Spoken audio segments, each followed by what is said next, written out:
GM fam, today is Friday, June 6th. It's the first day of the rest of our lives, and I hope for your sake it's your best one yet. I know for our sake it's going to be our best one because we've got a fantastic guest with us. But before we get into everything that's going on with Rob and Infinifi, I just want to give a quick plug to, if you haven't yet, check out this QR code. It's gorgeous. It's by AIOZ.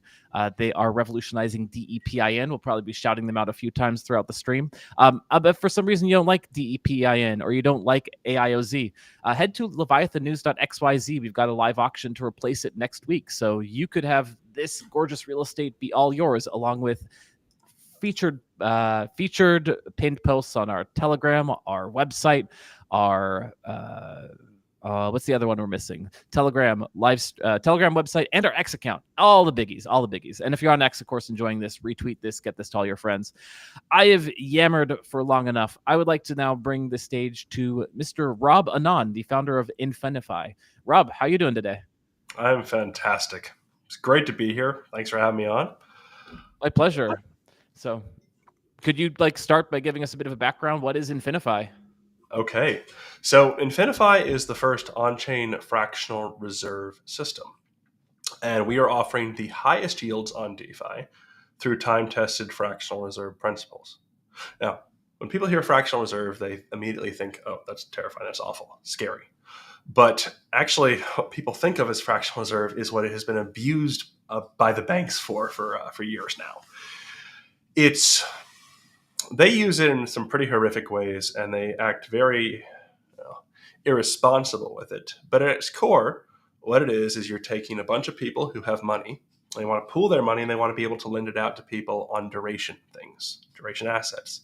So if you lend me $10 and I'm going to say I'm going to pay you 10% for the next week, well, you come to me halfway through the week and you say, hey, I need my money back. I'm like, sorry, I can't give it back. But if you and 5 of your buddies pool their money and then give me $10, if you need the money back, well, it's there. It's probably there right now, hanging out and just sitting around. So that's what fractional reserve is. You hold a fraction of the liquid capital in reserve and you deploy the rest of it to duration assets. And because you're taking this capital that would normally be liquid and putting it into these longer duration assets, you are generating a higher return than you otherwise would. So that's what we do with Infinifi. We automate this process. We have something called an asset liability matching engine on chain, which basically uses inputs from 2 tranches, liquid depositors and locked depositors. And our liquid depositors, they come to our system, they deposit. They're the guys pooling their money. Off they go, and they're just earning the highest yield in DeFi on liquid assets. Our locked depositors, these are guys who would normally go buy PT tokens or, deposit into SUSDE, be okay with that 1 week unstaking period. These guys, they come to us and they deposit in our system on the locked tranche side. It's also the junior tranche. And as a result, they tell us, hey, I want to be locked up for 1 week from when I ask for my money back, or for 4 weeks from when I ask for my money back, or for up to 13 weeks from when I ask for my money back. And based on that information, we're able to go out and source duration assets. We're able to go out and say, all right, this percentage of people like 4-week PTs, this percentage of people like 1 week SUSDE. And that allows us to autonomously ladder our portfolio, which is something that means that we don't have any operational overhead in doing that. Since that whole thing's automatic, as opposed to a traditional fractional reserve system, it's both better matching what people's real preferences are, and it is reducing the cost to accomplish that sort of task. Now that we have this information, we've got a very good idea of what people's duration preferences are as a general public. Well, we can take the liquid capital that those liquid depositors put into our system, and we deploy 75% of that capital out into those duration assets. So buying more PTs, buying more SUSDE. I really like Aave's new junior tranche. That's really cool. That's a 3-week asset yielding 12%. And since we have fundamentally more money in these higher earning assets now, with a group of people who don't expect to make as much as those higher earning assets are making, since they're liquid, we can actually asymmetrically distribute that increased return across our different user types. So if you're in the liquid tranche, the senior tranche, it is, if you're holding staked IUSD, you're not expecting to get the 8 to 10% that Pendle offers. You're expecting to get the 4 to 5% that Aave, Morpho, and Euler are offering. So if I give you 7.8 or 8%, you're very happy, even though you're not getting quite as much as you could. You're not getting 8, you're not getting 9, you're not getting 10, 11, 12. That, the guys who locked up, they're expecting, that what, 8 to 10% on the PTs. And if I give them, 14, 16, they're extremely happy. And I can do that because I can take some of the money, some of the interest that the liquid guys' capital earned, and I can give it to them instead, while still giving the liquid guys more than they would have gotten in liquid assets. So this creates a system where both parties are coming out ahead of where they would be in their typical setting. The guys on the locked side, they're making more than they would make in raw PTs. And the guys on the liquid side, they're making more than they would make in raw liquid assets. So we can offer both sides higher yields than they would otherwise be able to access. And that is how Infinifi works. Interesting. Okay. So I'm smooth brained, but I think I understand it the way you explained it just there. Like basically by kind of like reshaping the curve and like rebalancing the assets. And then I'm assuming that you take a percentage of this for Infinifi for fees. Of course, 10% performance right now. Okay. So that makes perfect sense. And then these are all on-chain assets that you're sourcing yield in, or is there like off-chain assets anywhere? All on-chain. Okay. Entirely on-chain. We are not interested in the off-chain world at the moment. I do find the idea of uncollateralized lending fascinating. Pretty cool what Wildcat's doing. Pretty cool what 3Chain's doing. They just announced their round yesterday. Good job for them. Maybe it was 2 days ago. Time flies when you're launching. But that sort of stuff. Say again? It was a month ago in DeFi terms. Oh, yeah. Jesus. Hey, this week it was definitely a month ago. But all stuff's on-chain. I'm interested in uncollateralized lending on-chain, but we are only doing origination on-chain. There's no world in which we're saying this to some multi-sig and doing stuff out the back door. That would be unethical. Okay, got it. Okay, so you're asking me a bit before the show to ask you the hard questions. Is that how you're different from Celsius, that you're not stealing people's money? Yes, exactly. We can offer these high yields because we are actually engaged in genuine asset management. It's fully transparent, fully on-chain. You see these high yields. They're not coming from nowhere. It's a clever arrangement that allows you to increase your risk and increase your returns. No such thing as a free lunch. Right. And that part's the key part, right? Because when I see high yields, I don't think, hey, that's great. I think warning flag, like the market has looked at this, let's avoid it. But when you explain very clearly that, yes, there's higher risk and that's where the return's coming from, like, of course, it equilibrates in my mind. Exactly. It's really two distinct types of risk. Do you want me to get into them? Absolutely. Okay. Yeah. So it's two distinct types for each tranche. So on the duration depositor side, I'm not sure if I mentioned this. All of these positions are ERC20s. So all fully composable. You can plug them into Morpho. You can leverage loop them. You can put them in Pendle. You can do all sorts of stuff. Let's get them on Curve then. Oh, we are on Curve. Okay, good. Actually, though, I think there's like $2 million in that pool right now. Might be That's only pretty significant considering I think you have you're up to 16 million TVL, which is congratulations on that. That's amazing. Thank you. There is actually even more in the ecosystem because of all the money in the LPs. It's pretty cool. We're still not quite sure how to like track that. Is the TVL what's in our ecosystem, or is the TVL what's in our? Anyways, but I know it's all on chain, and yet it's tough to track. It doesn't make sense. Yeah, like exactly. you think that everything being on chain would make it easier somehow. Is money that's in your LP part of your TVL? Interesting question. Questions for Plato. A chat, let us know. But yeah, so the two different risk types. On the locked side, the risk you're taking is concentration. You're earning returns on an amount of money. It's not, if you deposit 100, well, you might be earning returns on 175 if you're matched on the other side by that liquid guy. So if there's a loss in one of our underlying protocols, your first loss And normally, if you were just in Pendle, you would be taking, say Pendle loses 20%, you're taking 20% loss. But since you're earning money with more than just your money, it's a form of leverage, not in the way that people think of leverage. It's a duration leverage. Since you're earning money with someone else's money, you take more loss. So if Pendle loses 20, you might lose 60. It could be a big hit to you. That's the risk you take by being in that first loss tranche. Very similar to the way Aave's new system works, actually, though they aren't using fractional reserve. On the liquid side, since this is fractional reserve, the age-old problem of fractional reserve has once again reared its head, and that is bank runs. So bank runs are possible with Infinifi. We don't expect them to happen very often, but we have planned for them. And we've devised a system that I think is actually far superior to the way the traditional financial world has approached the problem of bank runs. In TradFi, after the 1920s, the government decided to step in and say, hey, we're just going to set up insurance. Everyone thinks, oh, great, my deposits are insured. This is a no-loss system. It's not. You cannot create or destroy money without creating and destroying value. Conservation of mass is a thing in finance as much as it is a thing in engineering. And when you print money out of thin air to make somebody whole after a loss caused by a bank run, you are socializing the losses that that bank run created to every single currency holder. You have an invisible inflation that occurs when those systems are put into effort, and it's damaging to the overall system. It's damaging to every single dollar holder, and it's not sustainable. It's slowly killing the American economy, in my opinion.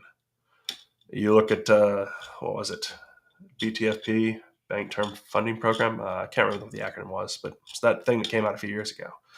They printed, I think, nearly 800 billion, might have been 1.2 trillion out of thin air that wasn't supposed to exist for 30 years to keep these banks solvent. And they did not report that as inflation. But that was inflation. That is money that is not supposed to be circulating that is now suddenly circulating. So you say, oh, it's just probably, no. You are damaging the economy when you have those sorts of insurance systems. Much better is what we found, where in our system, we have an efficient market, actually facilitated by Curve, funny enough. Curve pioneers stable swaps. So yeah, shout out Curve. Fluid and Balancer, you guys are coming in clutch too. Don't think I forgot about you. But Curve did it first. So shout out. And that's so useful because IUSD, our deposit receipt token, it's normally pegged to $1. But during these bank runs, which will at some point likely occur, same way you see it with ST-ETH, people want to withdraw, okay, in periods of high demand. There's not enough ETH available to fulfill those, so people go and sell. ST-ETH depegs, people come and buy it. Same thing here. Once we start to go into this bank run regime where the liquid reserve is depleted, people go to Curve if they need immediate liquidity, and they can sell on Curve. And as they sell, they push the price down, and any smart arbitrageur can look at our on-chain asset stack, say, hey, I know they have X% of their portfolio coming due next week. So if I buy right now at 0.98 cents on the dollar, next week I'll be able to redeem this for exactly $1. 2% ROI, 1 week. What is that, 104%? Yeah, 104% APR. It's absurd. So basically, as we start moving into these regimes, people show up, start buying, start picking up IUSD off the market, start putting in our redemption queue. If this continues, there is a floor. I think it's around 95 cents, given that this is a 13-week asset. We assume people want a 20% return. It comes out to about 95 cents. But below that floor, any intelligent arbitrageur should be buying, since they know, hey, this thing's still backed 1-to-1. So I can buy, I can redeem. Yeah, all right. That's how we handle it. Makes sense. And I think it's a lot better than socializing losses, because this way you allow people to have time preferences to express their time preferences. You allow people to have liquidity preferences to express their liquidity preferences. Got it. Yeah. Okay. So it makes sense. And you've got a good plan in place. Everyone's got a plan. Then they get punched in the face. Have you actually faced a bank run yet, or is this theoretical still? No. We have been live, 3 days? Yeah, this is the end of our third day. 3 days. So 72 There's still time. hours. It's still time. Haven't seen one yet. Hope to not see one for a very long time. That would be ideal. Well, why not get it out of the way early? Maybe we could rally the community now on this call. Let's go I mean, ahead hey, and if push the you guys bank want to run. prove the system works, go ahead. Be my guest. It would make for the most entertaining Llama party we've had yet. Oh dear, and you're sick too, I'm or fine. choking to death. Okay. Just it's just a small cold, you know. Oh gosh. Okay. Well, But definitely yeah, appreciate you coming on to talk with us, regardless. I look forward to seeing the system stress tested. I'd ideally like to not see the system immediately stress tested 3 days out of the gate. It's a little fast, but it'll be a good proof of concept. It'll. We did do it in testing on our test net. Worked fine. So system did what it should. Redemption queue worked as it should. That's really the most important thing. The market forces will do what the market forces do, and somebody will probably make an awful lot of money during that first one. Yeah, I mean, it seems like so much everything you say I completely agree with. Like, you understand the conservation of like wealth. You can't create or destroy wealth. Like, makes sense that like when you have these systems in place, you just want to like align the incentives, and that usually allows things to take care of themselves. A lot of the best DeFi protocols I've seen have really embraced that. So, it makes Yeah, sense, and I'm very eager to see how it plays out. And the fact actually that like the APYs are like high but not exorbitantly high, it's actually, to my opinion, like a really good sign. It means that like the market generally has looked over it and says, okay, this is probably fairly safe. I appreciate it. Thank you. Yeah. So, but again, I'm like I'm the wrong person to ask, right? Like, ask a friend, and they'll always say, yeah, it sounds great. Let's take a quick look at the actual like site itself, because one thing I thought was cool about it is like it does a good job of explaining it, in my opinion. So like you have this 16 million TVL number, better than banks, great tagline, and then more yield on stablecoins than everywhere else. And at first, like I looked at this, I was like, oh wait, but you advertise Pendle at 12% right there. And then I'm like, my smooth brain figures out, oh, there's a slider. I can be fully liquid, like you said, or I could say 1 week, 2 weeks, 3 weeks, 4 weeks, and the longer I lock it up, the better returns I get. So Exactly. aha, it makes sense. Like even someone like me can understand. And because it's not exorbitant, because like 4%, it's like, yeah, okay, all right, I get it. It's cool. And then amazing list of backers. Although I wish you'd ask me. Would have been nice to see my name on there too. I'll let you know. We got a seed coming up. Okay, all right. And then I actually like stepped into the app, and let's see if I could share this tab here. And why don't you walk me through this here, where I should go? This is the actual app itself. You're not geo-blocking me, or are you? The geo blocking isn't working. Okay. I don't know. It might be. I might be on a VPN for all I know. I don't know. I'm not. Are you in America? I don't know what you're talking about. Yeah, I don't either. I'm a citizen of Ethereum, a citizen of the world. Sounds about right. Let's take a look at it. So, you have come to the deposit panel. Correct. Where I can earn the highest yield in stable coins. I haven't actually want me connected to my walk you wallet through? here. Yeah, go ahead and give me show me this off, some of the highlights, because Yeah. there's a few tabs here. It looks very simple, and there's a points program, so that's kind of cool. So go ahead, click Connect Wallet. We'll start there. All right, let's go ahead and connect wallet. Yeah, the points Let me program. get a. All right, here we go. Whoops. Ravi wallet. Connect. I don't have any USDC in this one, unfortunately. Oh. Send me the address. I'll send you the. Let me. No. This is like, let me find an address that does have some money. Here we go. Let's try this one. There we go. 250,000 USDC. All right. How much you want to start with? I'm not gonna. It's not my wallet. So anyone who's looking to like cut off all my fingers, this is not my wallet. I'm LARPing. This sounds accurate. Let's do you want to put in like what, $10, $50, $100? How much do you feel comfortable with? Let's go 10,000. Let's go crazy. All right, And let's do it. It's because this is a watch address, so I can't. If I could, I would. I got you.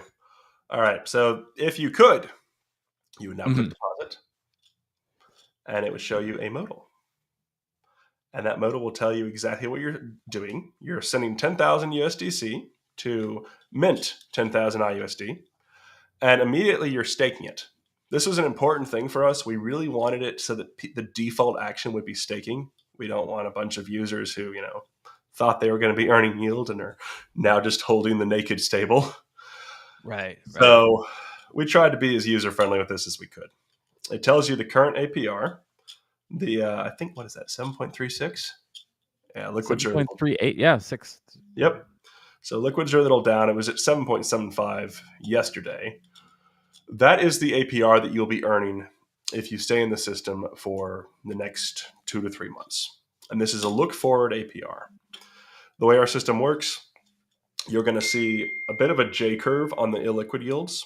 Since with Pendle, what we do is we swap into the PTs and then we interpolate right up until we get to the end, but we keep about 20 bips on the tail, so that when we get to that 20 bip end, we have our extra slippage just in case there's slippage going out. So you wouldn't see that 7.75 if you looked at it, next week, but if you stayed in there for probably about 4 weeks, you'd start to see it. Does that track? Mm-hmm. Okay. Making sense. So obviously you'll be receiving a certain amount of share tokens, the staking token. That's the next thing. It tells you exactly how many you're going to get. It tells you what the network fee is. And if you click deposit, off you go. I would if I could. Again, not my money. Fair. Like I said, I'm happy to send you like $10 if you just want to see it. Let me hold that thought. Let me see if I got a wallet that I could toss something in. Okay. Because I try and keep this for testing. Like I deliberately try and keep like no money in this wallet because I do a lot of dev work on it, so the private keys are everywhere. Now, $10 of course wouldn't kill me, but I'd be sending it from a dev wallet that has the private keys everywhere. You and I are in the same boat. All right. Anyway, understood. Would the UI change a lot if I actually did like lock it? Is it worth it? It wouldn't really change that much. It would show you a success toast, and you'd see your money in the portfolio.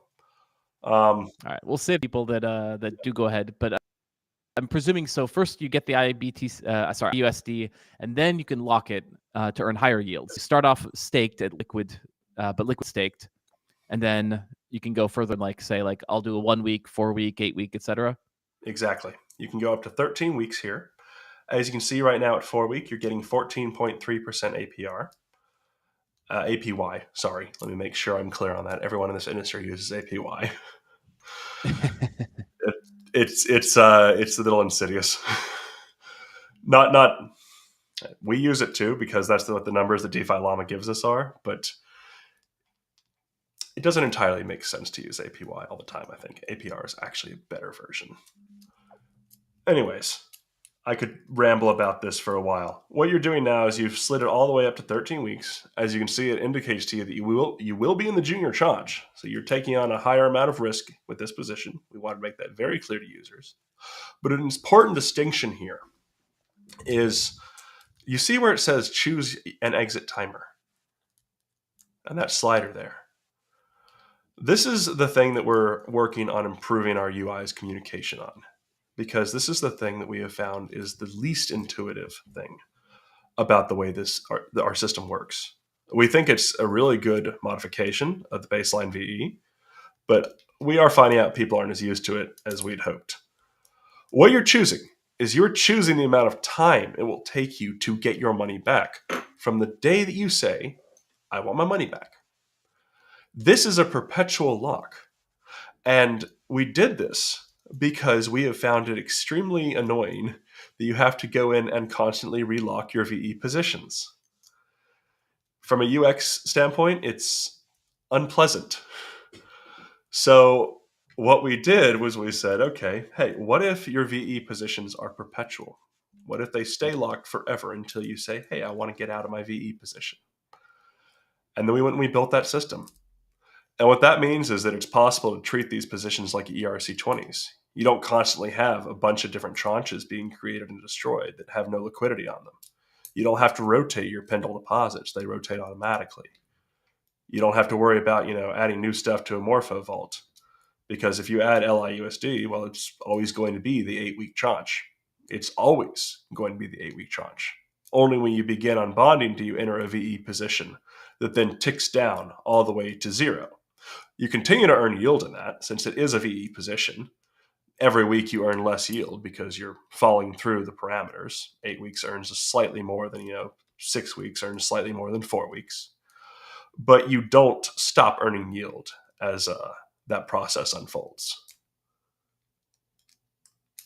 So that's a little. Oh, thank you. I appreciate it. It was. I've used VE for years, and it just felt like a very natural improvement to it.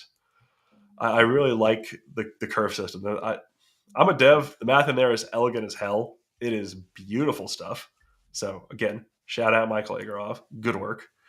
That it was an incredible piece of code.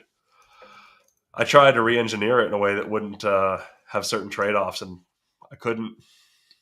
Like it's what you naturally arrive at when you try to solve that problem. There is not another solution. Spent a month on that. And Literally. amazing that, like, what's most amazing to me about that is they solved that essentially while most people hadn't even heard of DeFi. Like, it was still in its infancy, and yet they created a solution that would kind of survive all these various like trends and crazes that came since then. It's just wild. It's not at all what you would have thought they would be doing so early, but it's still the best system for that. You have to have vectors. You have to have checkpoints. I could wax poetic about the technicals, but we should probably keep moving. This is how it works. You have a limited time.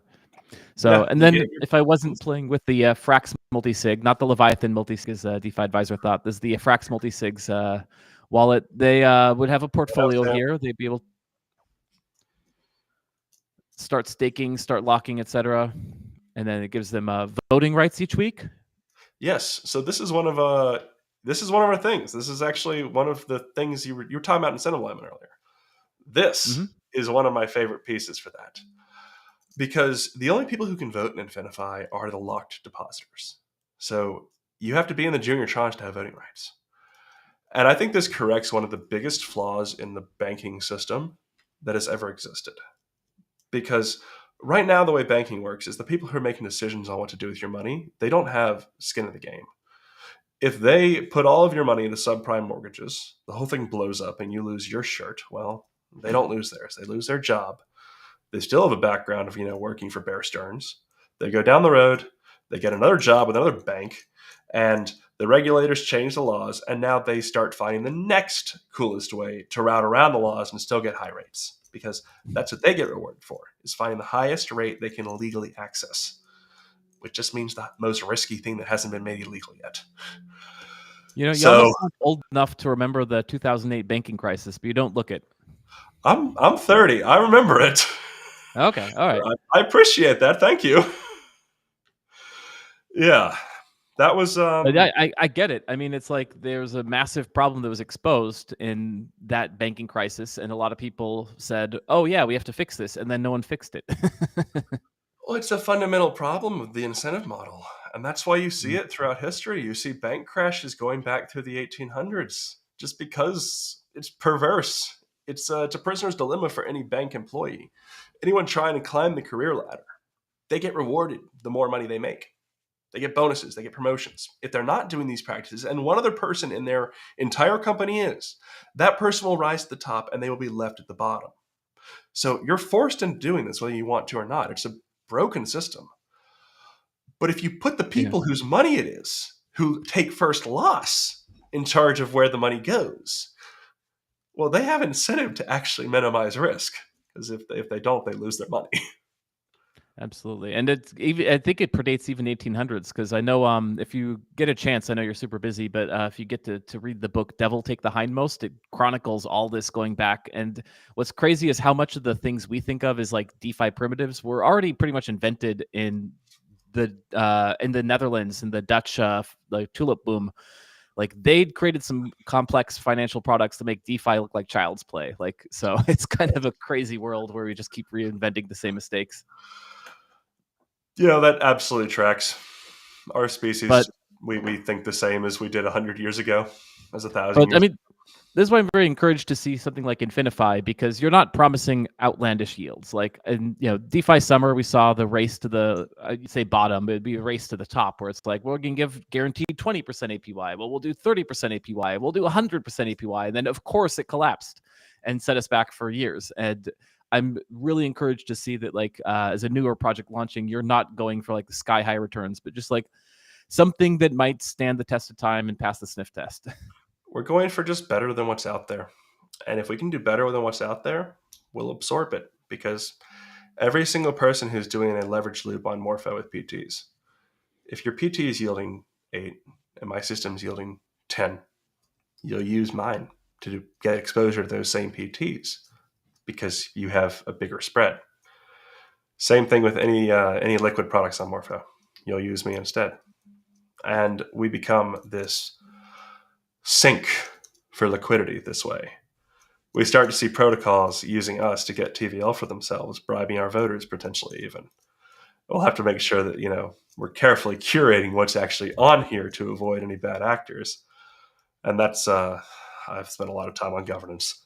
It's not public yet, of course, because, well, this is an MVP, but I have a lot of theory. The real prize, At the though, moment, it's a 4 of 7 multisig from what I read in the docs. 4 of 7 multi-sig controlled by a time lock on the most critical stuff. So one day time lock on normal, 7-day time lock on upgrades and more critical functions. Yeah. I mean, in my experience, trying to wrangle 4 signatures from a potentially decentralized team is probably the biggest challenge there within a day, because everyone's off doing stuff, right? Yeah, that's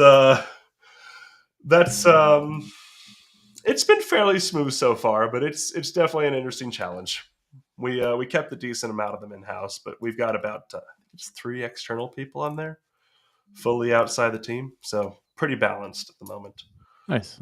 Also, I mean, I can't talk about security standards because, well, I don't want to expose too much. I'm not sure if that's actually a vulnerability of itself, explaining how it all works, but we went pretty hardcore on the security there. That multi-sig is hard to fuck with. And just on top of that, I just wanted to flag for people who are interested. We talked a bit about risk earlier, but in addition to everything that you've done, it seems like you've got at least 3 audits, or rather 2 audits and 1 formal verification from Satora and Spearbit. Diamond Standard. So I haven't gotten a chance to go through those in detail. Can you talk a bit about the findings there?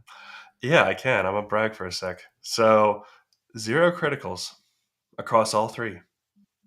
0 Nice. criticals. I am extremely proud of that. We did the Spearbit one first. Sartora was ongoing until fairly recently, right before launch. Actually, they squeaked in at the last minute. They took like 5-6 weeks. I was very happy that they did that thorough investigation. And then Cantina, same thing. They found a few highs. I think 1 high actually, and otherwise nothing critical, which was incredible. And yeah, we have an extremely strong security culture here. Upgrades are scrutinized, subject to independent third-party review. So that means typically Spearbit, also Sartora, in the event that we have a big one. Want to run that stuff through the prover again. Let's see. Yeah, you can never spend enough money on security. Oh yeah, Hypernative as well. And Test Machine. I'm forgetting those 2. So we have Hypernative active monitoring. That's been set up. Certain conditions will trigger an automated pause. Very unusual conditions will trigger an automated pause. Otherwise, alerts go out to the team and we're immediately activated via a complex phone tree network. Then on the other side, we have Test Machine actively attempting to penetrate our contracts. And those guys are using AI agents, not the ones that people think of like ChatGPT. No, not that crap. More like Q-learning and neural networks. You ever see that thing where an AI learns to play like Super Mario or something? Yeah. Yeah, that. So they've got a bunch of monkeys at typewriters, basically, like probably 1 million different monkeys, all trying different things on our contracts and seeing if they can break them. And we're quite happy with that. We want as many different pieces of tech trying to break our system as we possibly can. We've got the bug bounty now. If you can break our system, we'll pay you. I think it's $100,000 now. It might only be $50,000 for the immediate rollout, but that'll be increasing over time. So You find something, let us know, and we'll pay you a lot of money. Excellent, excellent. Okay, so it makes a lot of sense. One other question, like, and this is like where I get back to being like I'm smooth brained. Like it makes sense when I think about it, but they probably need to like dive into it a lot more to like really like be able to like nitpick or find the flaws.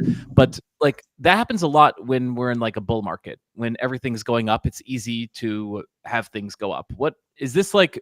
Just you're earning good yield because everything happens to be going up right now, or is like this also going to like be anti-fragile in cases where the market goes down for an extended period of time? I want to reflect just kimchi cabbage. Sorry, question about monkeys. If you've ever heard the saying "1,000 monkeys at typewriters," it's will eventually produce the works of Shakespeare. It's just it's a figure of speech for those of you who are not native English speakers. So, um, the idea is if you have infinite computing power doing random stuff, eventually it will write the entire works of Shakespeare. It's an interesting little thing. But to answer your question, it is anti-fragile. The system is designed to produce a continuous offset from whatever the market rates are. So if the market rates go down, we're still doing better than the market rates, even though we're doing worse than we were doing, like say a month or two ago.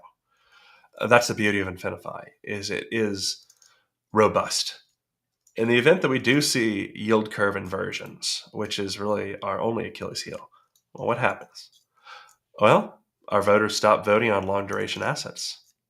Because of the dynamics of the market, we don't think it's actually realistically possible to see a 1 week inversion where 1 week rates are below liquid rates, solely because liquid rates are propped up by people running leverage loops on 1 week assets right now. That's why yields on Morpho are so high. That's why yields on Euler are so high. That's why yields on Aave are so high. Because people are borrowing a ton of USDC against these various assets to go buy more of those assets and continue the leverage loop. So if 1 week were to invert or go down, then pretty quickly liquid goes down as well too. And what that means is, okay, let's say we see an inversion at 4 weeks. 4 weeks is now lower than 1 week. What happens? People stop voting to acquire more 4 week assets. The 4 week assets that we have acquired, usually PTs, were acquired at a fixed rate that's higher than the current low rate. So you still make the money off of them. They still work just fine. But we just stop buying PTs and start putting new money into things like SUSDE or SERP that have 1 week exit periods rather than 4 week. Got it. Got it. All right. Another question here, and this comes from your white paper, which is a bit too long to get through the whole thing. So I apologize for that. And it may be tough to see on screen here, but it talks a lot about this insurance pool. And maybe you talked about it and I missed it, but I The didn't hear insurance a lot. pool actually didn't make it into the MVP. That's a straight up. Okay. We I probably see. need to go back through and edit it out. I mean, so in practice, we probably will just deploy our own funds to buy IUSD, and that'll be the genesis of the insurance pool. So I guess it does exist in the sense that we're going to be using our own treasury to backstop a little bit. At massive scale, though, doesn't exist yet. Will as we mature more. Will become decentralized. Will become some sort of a vault that you can go farm. But we wanted to prove that the system worked at all. And that backstop isn't strictly speaking necessary as long as you have any arbitrager who's willing to backstop the pool a bit. That is to say, as long as there's a single hedge fund out there who wants to make a 20% APR for a 2-week hold, then the insurance pool is functionally existing. Got it. And then, you said you didn't want to shy away from the tough questions. Why Solidity over Viper? Solidity devs are more widespread, is easiest answer, but Understood. But if they can't figure out Viper, they're probably not good devs, right? Viper's not that hard to figure out. Exactly. The real reason when you drill down into it is because Solidity devs are more widespread. The security apparatus surrounding Solidity is more robust than Viper. There are more auditors working on Solidity, which means that on a statistical curve, you are more likely when selecting a random auditor to select an auditor who is good if you select from the Solidity pool versus selecting from the Viper pool. there are much more formal verification teams who work on Solidity. I don't even know if they do work on Viper. Even the Viper compiler has had issues in the past, and while that issue has been resolved, the fact that a compiler had an issue terrified me.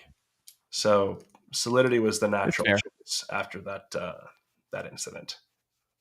It's fair. I just always like to ask because The Viper is a good language. I've worked in it. I'm not going to say it's a bad language. It's just I want to see more Lindy after that incident before I would touch understood. Viper. Yeah, And I want to see more industry-wide adoption such that I have a bigger pool of security researchers to pull from. It's kind of like why everybody uses JavaScript, because everybody uses JavaScript. It's oof, oof. Let's not start a fight. how The do you last 10 understand minutes of the recursion? You call. understand recursion. I think Solidity is a With it, terrible language in the fact that its syntax is awful and it's way too verbose and has way too many footguns. But the same reason that JavaScript is the standard, Solidity is the standard. It was first. Therefore, it benefits more from economies of scale, and therefore, even though, yeah, objectively, just like JavaScript, it's not that great a language, it's still the best option, at least for me. all right, fair enough, fair enough. Let's move on. This is just the general like structure of your architecture, which makes sense to look at it. But in case anyone's trying to like play with the smart contracts directly on Etherscan, it looks like you've got like a few different modules for governance, for funding, for gateway. Anything here you want to like highlight while we got it on screen? Let's see. It's actually pretty elegantly simple in how it works. The gateway is Yeah, the thing agreed. that ties everything together. Um, most of the movements that are actually impressive, like automatically rebalancing from the on-chain system to the in the on-chain system, I should say, autonomously without having to have a keeper involved. That happens in an after deposit hook. So we can actually optimize that algorithm over time, which I think is really cool because you have basically like, hey, I've got n different liquid farms. How do I choose which farm to allocate to? You could just do a round robin, or you could do, I equals, +1, which is the most basic and terrible form of it. But if you want to keep your balance proper, you actually can run an optimality algorithm on it, iterate across them, select the best one, and do an after deposit hook. And since that's just a hook, we can Interesting. very easily change that without actually changing the core contract. Oh, Um, cool. yeah, I'll also highlight governance. So governance is in a pretty infant state right now. And I do want people to understand this so that when they go look at where assets are allocated next week, they'll say, "Oh, the votes were this distribution. Why is it not tracking that distribution?" That's because the entire voting system right now is a hybrid on-chain, off-chain model. And this was necessary to implement because of the way that voting currently works and because of the complexity in implementing this system on chain. Complexity is to be avoided with a minimal viable product because complexity is risk. You don't want increased risk, especially at the start. That's dangerous. So what has to happen with Infinifi is we have votes and we have different buckets that can be allocated to. The locked assets, the locked durations. And so buckets, I think there's 1 week, 2 week, 4 week, 6 week, 8 week, and 13 week.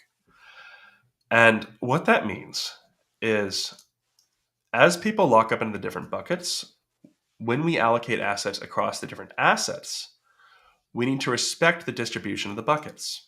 So if there's 20% voted on, if there's 20% deposited into the 13 week, we cannot allocate any more of our total portfolio to that than 20%, because doing so would break the duration gap. It would cause a duration gap, and it would break an invariant we're trying to not break, which is don't be overbalanced long duration. That's what causes problems, historically speaking. Since we're basically taking all of the locked depositors and generalizing their time preferences back onto the liquid ones. Large sample of people, typically actually similar time preferences, just risk preferences, the differences between those two, and engagement. So that's the assumption that we have in this model, and that's the invariant we want to satisfy in this model. Now, if you are a depositor in that 13-week bucket, you have a certain amount of voting power. You actually have more voting power than you would in the 1 week bucket, because we're giving you a higher amount of voting power. We're giving you a higher rate of return for taking that longer duration risk. Now, what does that mean? That means that when you go to vote, you can vote that on any bucket. You can vote 100% of your voting power on a 13-week. The total vote, though, needs to reflect that we can only put 20% on that 13-week bucket, right? So when you vote, we don't know what the total votes that will be cast this week are. Therefore, if we try to say, hey, we want to make sure that only 20% of votes can be put at maximum on that 13-week bucket, well, we can't do that because we don't know what the total votes are going to be. If you're the first voter, we could say, oh, you can only put 20% of your total votes on there. But okay, 2 more voters come in and all vote on like 1 week, and they're huge. Well, now you could have voted everything on the 13th week, and it would have been totally fine. But since you're the first voter, well, it wasn't. And that's not a great system. That's not good. That's not how it needs to work. We want you to tell us what your real preference is, and then for the system to look at what all the votes that were cast were and adjust them based on those limits that are set. So if you voted on 13 week, and 20% is the maximum, and your votes put it over 20%, well, we'll just drop them down to the next bucket you voted on. That's a logical thing to do. That's complicated. That's really complicated when you're doing on-chain operations. And we also have to respect the deposit caps on those farms. Certain farms can't have certain amounts of money allocated to them for either slippage reasons or for reasons of we don't want to take on that much risk. We don't want to put a certain amount of money in a farm that has a certain utilization parameter because then we can get stuck in that farm, for example, right? If fluid is $50 million and we know that if everyone tries to pull that 5 million, there'll be 10 million left in the reserve, we don't want to go above 10 million then because then we'll be stuck. So we have to respect those caps as well. And doing this all on chain is extremely complicated. And with that complexity, like I said, comes the danger. So what we do instead is we have an off-chain system that looks at all the on-chain votes, applies this algorithm to them, figures out what the distribution should look like, and then does the rebalancing from an off-chain keeper. What that means is that there's a rebalancer that has permission to move funds out of the liquid farms and only into other farms that are already whitelisted. That's the key. That keeper can never send the farms to just our multi-siggers. It can't do that. That is illegal operation. It can send those funds to the other farms though, and it runs every 6 hours right now. It might be every 8. It does this between 3 and 4 times a day, and make sure that the funds get where they're supposed to go. So when you look at our system and you see, hey, this isn't matching the vote distribution that I saw come in last week, well, that's why. There's been an algorithm applied to it. Over time, we'll put this fully on chain. But like I said, complexity is to be avoided with initial product offerings. Yeah, absolutely. So really good stuff. Just to recap for the first of all, like 675 people watching us on X. Big shout out. Thank you all. If you just joined us, like some of this charts here are gonna quickly recap what all we've been talking about. But 675 is good, but kind of rookie numbers. Let's see if we could like retweet this, like spam that retweet button, share this in all the DMs that you got open, and let's get this up to like 6.75 million, right? Like that's where the things would really start cracking. So just to recap like how your call works here, like this from the white paper, which I encourage everybody to read.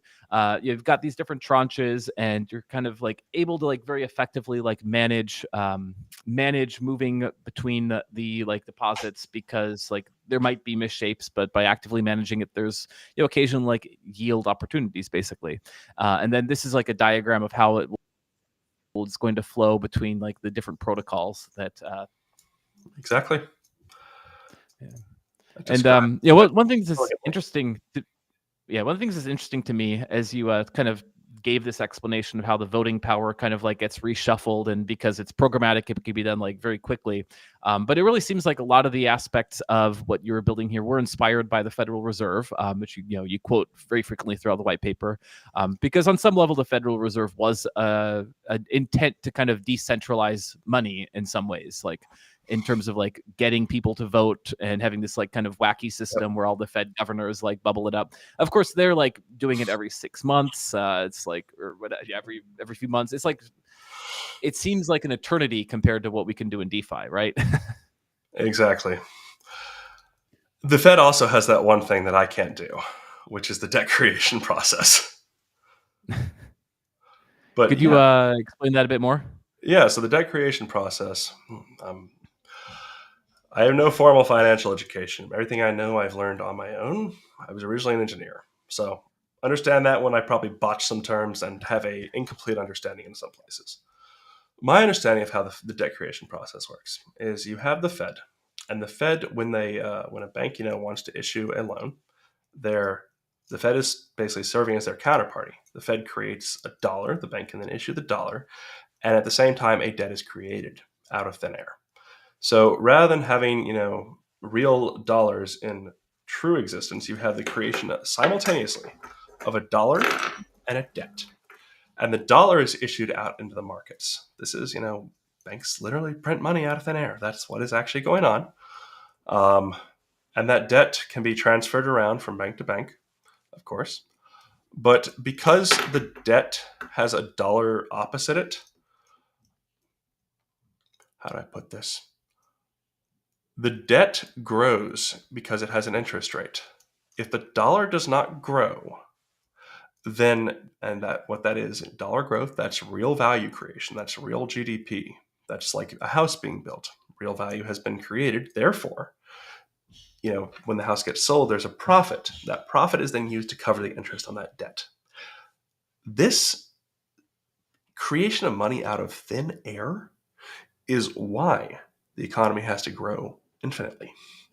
Because if the economy stops growing infinitely, 5% year over year at least, then this debt that is accruing 5% year over year explodes forever because it compounds,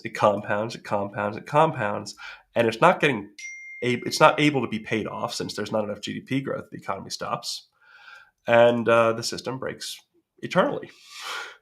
And that's the ugly system that is the core of our Federal Reserve. That is the horrifying method by which this is all actually done. The sausage is made. We can't do that. We can do really interesting things with stablecoins and real value. We can improve financial performance of assets. I mean, the long-term plan here is replacing the banks, right? Like if you have a bond off chain that's doing 10%, you tokenize it. You bring it on chain, you run it through Infinifi. It was making 10%. Because I'm now piping liquid capital from neobanks in as your counterparty, it's now making 11.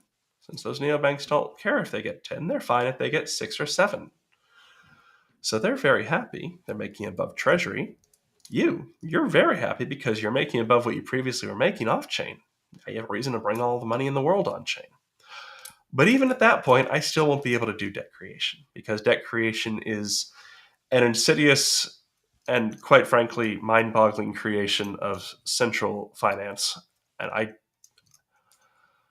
I don't actually have a good solution for how we deal with that. I can make the system run a hell of a lot more efficiently on the asset liability matching side. I can make the fractional reserve component operate a lot better than traditional banks by eliminating their operational overhead, which is why they charge such big spreads on lend borrow. They have a lot of overhead and they also have to take profit. I can collapse that to near zero, but I can't replicate debt creation yet. Yeah, yeah. All right. Well, let's just hope we bring everything on chain because the other alternative sounds very bleak. I was so excited because we're going to leave this on an optimistic note, and then you kind of get me concerned that the entire planetary economy is going to come crashing down and all that. Why don't you instead take us out like on like maybe a high note? Like, where do you think we as an industry, like zooming out to crypto, might be in like a year or 5 years? 5 years, I think Infinifi's got pretty much all the money in the world run through it. That's my goal. Nice, So, nice. literally, like I said, you've got the entire world with all these bonds, these debts, and these debts are not doing as high returns as they could be because the financial system of the old age is inefficient. It has people, it has all these expenses, it has email sending jobs, it has huge overhead, and that overhead gobbles up the lend and means the borrow doesn't get that great a return.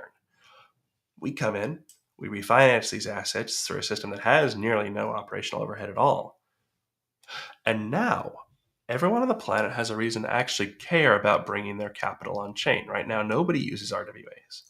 because RWAs cost 50 bips to run through. Okay, 50 bips off 10, now you're at 9.5. Why'd you tokenize in the first place? Unless you're getting really good economies of scale out of the efficiency improvements, mid-sized people will never do this. BlackRock will do it because they get those economies of scale, but most people don't. But if you actually make 100 bips by bringing it on chain, you still get charged your 50 bips. Well, you'll do it. 10.5 versus 9 versus 10? Yeah, absolutely. And that's the beauty of this system, is every tokenizer in the world becomes our distribution system. We actually finally see a rush for stablecoins. Most of the world's finances, even independent of us, are going to be going through stablecoin rails. I think we see money flowing into nations right now where it can't even touch at the moment, just because wire fees make micro investments impossible. If you have, something that's yielding 2% per month, 24% APR, $2,000 loan, the $45 wire fee will wipe out your margin. You make no spread there. But stablecoins come in, yeah, that suddenly works. And capital from these capital-rich countries can flow to these developing nations, give them much better rates than they're used to, while collecting much better rates than they're used to. Stablecoins open up the world, and I'm really excited for us to be a part of that. Excellent. Now, okay, you got me feeling bullish again. So that's how I want to leave it on my Friday. So I know you got to bounce, but why don't you just quickly tell people where to find you? So you guys can find me in the Infinifi Discord if you want to come hang out. You can find me on Twitter, Robinon94. You can find Infinifi on Twitter, @Infinifi Labs, and infinifi.xyz if you want to begin your journey with us. Would love to have you. Right on, right on. You don't seem super Anon, so I feel like you might need to update that. But I'm not. Other than that, It's actually kind of a joke now. You can find where I live. My name is Rob Montgomery. This is all public. All right, careful about that. A lot of crazies out there. I'm in Georgia. I have plenty of firearms. Don't worry. All right, good answer. Rob, thank you so much for taking the time to join us. If you got to bounce, feel free to. If you want to stick around while I sign off, then I'll chat with you a bit afterwards.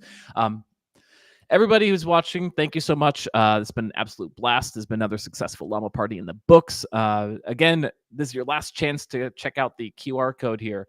This has been held by AIOZ. Just got to give it one last plug for AIOZ because they've won the Squid Pass about 3 or 4 weeks in a row. It's like a new Squid record. They're fantastic. They're embodying the decentralization we've all been looking for: storage, AI compute, object pinning, much more. With their DPIN network spread across hundreds of thousands of edge nodes, you no longer have to bend the knee to Bezos and the technocrats. But it's your last chance, because all the live streams next week are going to be updated. While we were on the call here, a new auction winner came through, so we'll have more details soon. But you will, just to give a little quick teaser, it's going to be Y Bold. This is Yearn's take on the Liquidity Bold token, so really exciting stuff. Looking forward to diving into that all through the next week.